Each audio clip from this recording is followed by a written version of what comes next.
चलो बच्चों, आज हम पढ़ते हैं पाठ 14। पाठ का नाम है कुमारी काली बाई। ये एक लड़की की कहानी है जिसमें उस लड़की की वीरता और बहादुरी के बारे में बताया गया है। आपकी आयु की है, लगभग 12-13 वर्ष की लड़की है और आजादी से संबंधित है। ठीक है, तो हम इस कुमारी कालीबाई के बारे में पढ़ते हैं कि ये कौन थी और इसने देश की आजादी में अपना छोटा सा योगदान दिया, तो वो योगदान क्या था। ठीक है, तो राजस्थान में एक जिला है डूंगरपुर, अपना पड़ोसी राज्य है राजस्थान। उस राजस्थान का एक जिला है डूंगरपुर और इस जिले में एक गांव है, जिले के अंदर गांव आ गया। उस गांव का नाम है रास्ता पाल। क्या नाम है उसका? रास्ता पाल। रास्ता पाल गांव में एक स्मारक बना है। स्मारक, स्मारक क्या होता है बेटा? किसी की याद में बनाई गई कोई रचना, कोई भी चीज, ठीक है, उसको स्मारक बोलते हैं कि याद बनी रहे उसकी। यह स्मारक एक आदिवासी बालिका की बहादुरी और बलिदान की निशानी है। आदिवासी बालिका, आदिवासी का मतलब होता है मूल निवासी, उस इलाके के मूल निवासी होते हैं वो। ठीक है, तो उसकी बहादुरी और बलिदान की, उस लड़की में बहादुरी थी, वीरता थी और उसी वीरता के कारण वो बलिदान हो गई, शहीद हो गई। 13 साल की लड़की आजादी की लड़ाई में कूद पड़ी और अपने प्राणों की बलि दे दी। बलि देना मतलब कुर्बान हो जाना, शहीद हो जाना। आप सोच सकते हैं कि 13 साल की बालिका में यह राजनीतिक जागरूकता कहां से आई। छोटी सी आयु में आप जितनी आयु की लड़की है उसमें राजनीतिक जागरूकता आ गई कि हमारा देश गुलाम है और इसको अंग्रेजों से आजाद करने के लिए गतिविधियां चल रही है। उसके हृदय में देश प्रेम की आग कैसे लगी होगी, उसके मन में, उसके दिल में कैसे लगी होगी। फिर ऐसी बालिका जो कच्ची उम्र की हो, मतलब मासूम है अभी तक, ठीक है, आदिवासी जाति की हो और कैसे क्रांतिकारी बन बैठी। क्रांतिकारी होता है विद्रोह, मतलब विद्रोह करने वाला, ठीक है, अपने देश की आजादी के लिए योगदान देने वाला। आश्चर्य की बात तो है ही, पर बात सच है। उसके जीवन की एक अनोखी कहानी है, उसके जीवन की एक अनोखी कहानी है, तभी आज हम उसका पाठ पढ़ रहे हैं। बालिका का नाम था कुमारी कालीबाई। कुमारी कालीबाई के माँ बाप कौन थे, इस बात का तो पता नहीं चल सका। इसके माँ बाप कौन थे इसके बारे में तो कोई ज्यादा जानकारी नहीं है, पर इतना जरूर पता चला कि कुमारी कालीबाई रास्ता पाल गांव की एक आदिवासी लड़की थी। रास्ता पाल गांव और आसपास का इलाका आदिवासियों का इलाका है। आदिवासी होते हैं उस इलाके के रहने वाले मूल निवासी जो सदा से वहीं रह रहे हैं। ठीक है, घटना 1947 की है। सन 1947 जब अपना भारत देश आजाद हुआ था या थोड़ा सा होने वाला था, बस आजादी मिलने ही वाली थी, 15 अगस्त से थोड़ी सी पहले की बात है। तभी रास्तापाल गांव में यह घटना घटी। गांव में एक स्कूल था, रास्तापाल गांव में एक स्कूल था और स्कूल में एक शिक्षक थी जिनका नाम था नाना भाई खांट। क्या नाम था? नाना भाई खांट। इस स्कूल को भोगीलाल पंड्या नामक एक व्यक्ति चलाते थे। स्कूल को चलाते कौन थे? भोगीलाल पंड्या। वो स्कूल चलाते थे और आगे शिक्षक थे जो बच्चों को पढ़ाते थे। पंड्या जी गुप्त रूप से, गुप्त का मतलब होता है छुप छुप कर, गुप्त का मतलब छुप छुप कर अंग्रेज सरकार के खिलाफ कुछ काम किया करते थे। भाई अंग्रेजों को देश से निकालना है तो उसके लिए क्या किया जाए, वो काम वो छुप छुप के किया करते थे। स्कूल क्रांतिकारी गतिविधियों का अड्डा था। स्कूल क्या बन गया था? क्रांतिकारी गतिविधियों का अड्डा बन गया था। भाई अंग्रेजों के विरुद्ध कैसे लड़ना है, क्या क्या काम करना है, कैसे उनसे युद्ध करना है, कैसे उनको खदेड़ना है, वो बातें बातें और चर्चाएं यहाँ होती थी। तो वो अड्डा बन गया था। स्कूल के दो अध्यापक नानाभाई खांट और सेंगा भाई क्रांतिकारी गतिविधियां चलाते थे। दोनों अध्यापकों का क्या नाम था? एक का नाम था सेंगा भाई और एक का नानाभाई खांट। वे क्रांतिकारियों की सभाएं करते, पर्चे बंटवाते, सूचनाएं भिजवाते। दोनों अध्यापक क्या काम करते थे? अंग्रेजों के विरुद्ध लोगों को भाषण देते थे। सभा बुला ली और उनको भाषण देते थे। अंग्रेजों के विरुद्ध पर्चे बंटवाते थे, कंप्लेंट्स छपवाए और उनको दे दिए, और सूचनाएं भिजवाते थे कि आज यहाँ ये हुआ, ये होने वाला है, ये है, ठीक है। ये सारे काम गुप्त रूप से किए जा रहे थे। पर कोई बात कब तक गुप्त रहती है? कोई बात ज्यादा दिन तक छुपी नहीं रहती ना, आखिर पता चल जाता है। तो एक न एक दिन भेद खुलना ही था। भेद का मतलब रहस्य, पता चलना। अंग्रेजों को इन सारी बातों का पता चल गया। अंग्रेज सरकार ने डूंगरपुर के महारावत लक्ष्मण सिंह को सूचित किया कि रास्तापाल गांव का वह स्कूल बंद करवा दे। अंग्रेजों को पता लग गया, तो उन्होंने डूंगरगढ़ के महाराजा थे महारावत लक्ष्मण सिंह, उनको बोला कि रास्तापाल का ये गांव बंद कर दिया जाए, तो कि इस स्कूल को बंद किया जाए। वे लक्ष्मण सिंह के कुछ लोग, कुछ सिपाही और सेना के जवान लेकर गांव पहुंचे। अंग्रेजों ने क्या किया कि लक्ष्मण सिंह के कुछ सैनिक, कुछ सिपाही और कुछ लोगों को ले जाकर वो उस गांव में पहुंचे।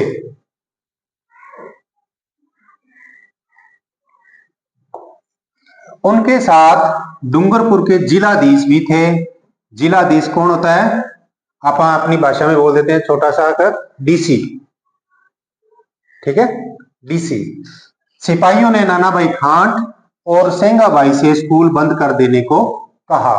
जो सिपाही थे उन्होंने अध्यापकों को बोला कि ये जो आप गतिविधियां करते हो ये स्कूल में ना करो, ये स्कूल बंद कर दो। उन्होंने जवाब दिया, हम लोग कौन होते हैं स्कूल बंद करने वाले? स्कूल तो पांड्या जी चलाते हैं। स्कूल कौन चलाते थे? भोगीलाल पांड्या। जिलाधीश ने भी स्कूल बंद कर देने को कहा, डीसी ने भी कहा कि स्कूल बंद कर दो, पर उन लोगों ने उनकी भी बात नहीं मानी।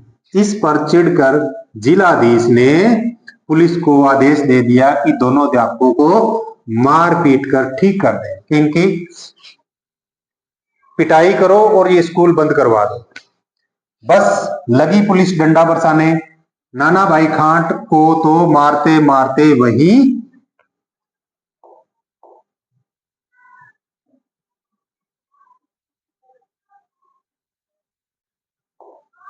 वहीं ढेर कर दिया और सेंगाबाई को जीप के पीछे रस्सियों से बांध दिया। दो अध्यापक थे, तो दोनों नानाभाई खांट को क्या किया? मारते मारते वहीं ढेर कर दिया, मीन्स मार ही दिया। एक अध्यापक बचा था, उसको क्या किया? रस्सी से बांध के जीप के पीछे बांध दिया और घसीट रहे थे इनको।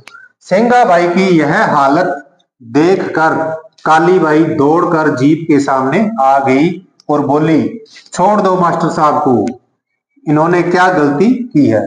तो ये सब देखकर वो लड़की थी, उसके अंदर थोड़ी सी हिम्मत जगी, तो उसने क्या कहा कि रोक दो। इस जीप के सामने आ गई और कहा कि इस मास्टर साहब की कोई गलती नहीं है, रोक दो। एक सिपाही बोला, भाग जा सामने से, नहीं तो गोली मार दूंगा। तो उस नीडर लड़की ने कहा, नीडर मतलब जो डरती नहीं, मार, देखती हूं कैसे मारेगा। बस इतना कहकर वह दौड़कर जीप के पीछे आ गई और एक कचिया से रस्सियां काट दी। जो उसके हाथ में दांतरी थी या जो भी था काटने वाला सामान, उसे वो रस्सियां काट दी। सेंगा भाई छूट गए और आनन पानन में वहां से रफू चक्कर हो गए। रस्सी काट दी, बांधा हुआ था, जैसे रस्सी कटी वो अध्यापक क्या करे, वहां से भाग गए। आनन फानन में जैसे भगदड़ मचती है ना, वो भाग गए। रफू चक्कर होना, रफू चक्कर होना का मतलब क्या था? भाग जाना। रह गई वहां अकेली काली बाई, अध्यापक तो भाग गए और काली बाई वही रहेगी। यह देखकर सैनिकों ने काली बाई पर गोलियों की बौछार कर दी। बौछार करना, बरसाना। काली बाई की जीवन लीला समाप्त हो गई, मतलब काली बाई भी शहीद हो गई। सिर्फ कितनी आयु में? 13 वर्ष की आयु में। काली बाई के मरने की खबर सुनकर हजारों की संख्या में भील आदिवासी वहां इकट्ठा हो गए। उन्होंने अपना मारू बिगुल बजा दिया। भील जाति की वो लड़की थी, उसकी मौत की खबर सुनकर सभी लोग भील जाति के थे वो इकट्ठा हो गए और उन्होंने मारू बिगुल बजा दिया। मारू होता है लड़ाई की घोषणा करना। वो बिगुल बजा दिया, सारे लोग इकट्ठे हो गए और घेर लिया उन अंग्रेजों को, अंग्रेज सिपाहियों को घेर लिया। भारी भीड़ देखकर वे जीप में सवार होकर भागे वहां से। आदिवासियों ने उनका पीछा किया, वे भागते रहे। आदिवासी तब तक उनका पीछा करते रहे जब तक उनकी जीप दूर ओझल नहीं हो गई। ओझल का मतलब दिखाई देना, बंद होना। जब तक उनको जीप दिखाई देना बंद नहीं हो गई थी तब तक वो उनके पीछे भाग रहे थे। तो देश की आजादी के लिए काली बाई न्योछावर हो गई। एक जीवन की कहानी खत्म हो गई। कि न्योछावर होगी मतलब कुर्बान हो गई, और एक जीवन की कहानी खत्म हो गई, लेकिन खत्म नहीं हुई, शुरू हुई। एक जी कहानी जैसे ही खत्म हुई तो एक नई कहानी शुरू हो गई देश की आजादी की। काली बाई अगर साधारण जिंदगी जीती तो उनका नाम शायद कोई न जानता, आज हम उसके बारे में ना पढ़ते, ठीक है। लेकिन उन्होंने ऐसा काम कर दिखाया जिससे वह हमेशा के लिए अमर हो गई। आज भी हम उसका नाम याद करते हैं। उसका जीवन इतिहास बन गया, ऐसा इतिहास जिसको पढ़कर देश की हर एक युवती युवक देशभक्ति की प्रेरणा लेता रहेगा। अब इसके जो प्रश्न उत्तर हैं वो देखो। गुरुमुखी और देवनागरी लिपि, देवनागरी बेटे हिंदी भाषा की लिपि जो है उसको देवनागरी बोलते हैं। तो इसके जो शब्द है इनको समझना है, पढ़ना है, लिखना है, ठीक है। तो बहादुरी, बहादुरी, निशानी, निशानी, आजादी, आजादी। पंजाबी में कैसे बोला जाता है और कैसे लिखा जाता है, हिंदी में कैसे बोला जाता है और कैसे लिखा जाता है। जाति, जाति, क्रांतिकारी, क्रांतिकारी, व्यक्ति, व्यक्ति, स्मारक, स्मारक, साधारण, साधारण, इतिहास, इतिहास, प्रेरणा, प्रेरणा, उम्र, उम्र, इलाका, इलाका, पुलिस, पुलिस, ठीक है।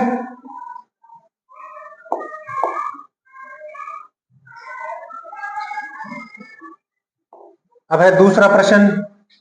एक ही अर्थ के लिए पंजाबी और हिंदी भाषा में शब्द दिए गए हैं, इन्हें ध्यान से पढ़ना है और हिंदी शब्दों को लिखना है। अर्थ एक ही है लेकिन लिखे और बोले अलग अलग जाते हैं।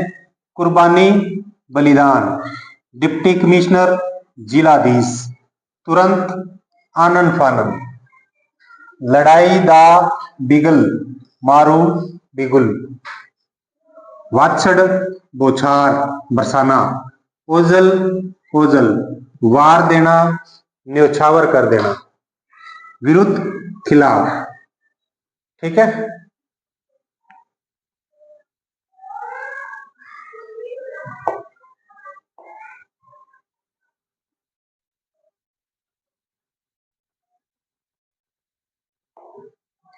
अब आगे इसके प्रश्न उत्तर एक दो वाक्यों में या एक दो शब्दों में लिखने हैं। तो 4 प्रश्न है। कुमारी कालीबाई का स्मारक राजस्थान के किस गांव में बना हुआ था? किस गांव में बना हुआ था? गांव का नाम क्या था? रास्ता पाल, रास्ता पाल। पूरा लिखना इसका कि कुमारी कालीबाई का स्मारक राजस्थान के रास्तापाल गांव में बना हुआ था। कुमारी कालीबाई जब देश के लिए शहीद हुई तो उसकी उम्र कितनी थी? 13 वर्ष। रास्तापाल गांव के कौन से दो अध्यापक क्रांतिकारी गतिविधियों में भाग लेते थे? दो अध्यापक थे ना, नानाभाई खांट और सेंगाबाई।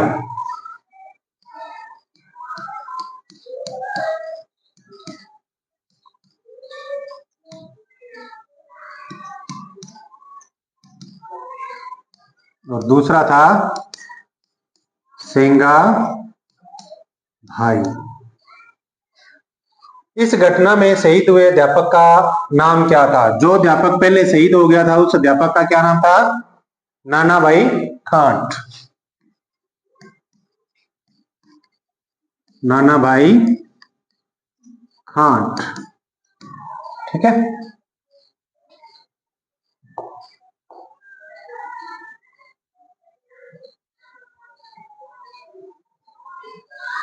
आगे है निम्नलिखित प्रश्नों के उत्तर 3-4 वाक्यों में दो। भोगीलाल पांड्या और स्कूल के दो अध्यापक अंग्रेज सरकार के विरुद्ध क्या क्या काम करते थे? क्या क्या काम करते थे?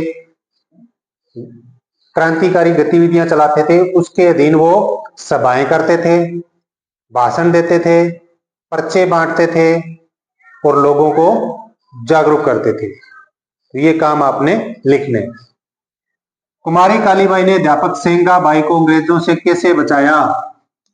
कैसे बचाया? जब सेंगाबाई को जीप के पीछे रस्सी से बांधकर घसीट रहे थे तो क्या किया था? वो जीप के एकदम आगे आ गई। जैसे ही जीप रुकी वो जीप के पीछे जाकर अपनी कचिया से उसकी रस्सियां काट दी और आनन फानन में सेंगाबाई वहां से रफू चक्कर हो गए। तो इस प्रकार सेंगाबाई की जान बच गई, लेकिन उनकी जान बचाने के चक्कर में वो खुद शहीद हो गई। कुमारी कालीबाई देश के लिए शहीद कैसे हुई? कैसे हुई वो सेम ही उत्तर लिखना, ठीक है। कि वो जब अध्यापक को घसीट रहे थे जीप के पीछे तो वो जीप के एकदम सामने आ गई। जैसे ही जीप रुकी उसने अध्यापक की वो जिस रस्सियां काट दी, अध्यापक आनंद फानन में फरार हो गया। सिपाहियों ने उस पर क्या कर दी थी? गोलियों की बौछार कर दी, जिससे वो वहीं पर शहीद हो गए। प्रश्न है 7, कौन सा है? लिंग बदलकर लिखे। शिक्षक, शिक्षिका, बालिका, बालक, लड़की, लड़का,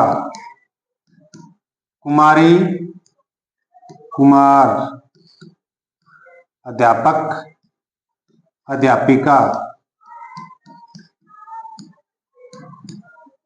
और युवती, युवक, ठीक है। ये इनके लिंग हो।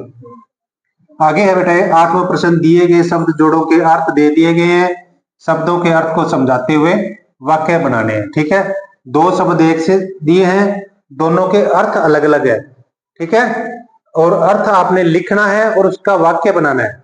जैसे इसमें पता नहीं, पता किसी काम, वस्तु, जगह का परिचायक, एड्रेस अंग्रेजी में बोले तो। कि जैसे मैं मेरे गांव का पता यह है। पत्ता, वृक्ष की टहनी से निकलने वाला वह हरा अंग जिससे छाया रहती है और जो सूखने पर झड़ जाता है उसको बोलते हैं पत्ता, ठीक है। वाक्य बना देना। जाति, वंश, कुल या वर्ग। जैसे आपने अपनी जाति के बारे में लिख देना कि मैं इस जाति से संबंधित हूं। जाति इसका मतलब होता है जाना। मैं रोज स्कूल जाती हूं। पड़ी, रखी हुई। किताब मेज पर पड़ी है। पढ़ी, मैंने यह किताब पढ़ी है। बस, साधन, हम स्कूल बस से जाते हैं।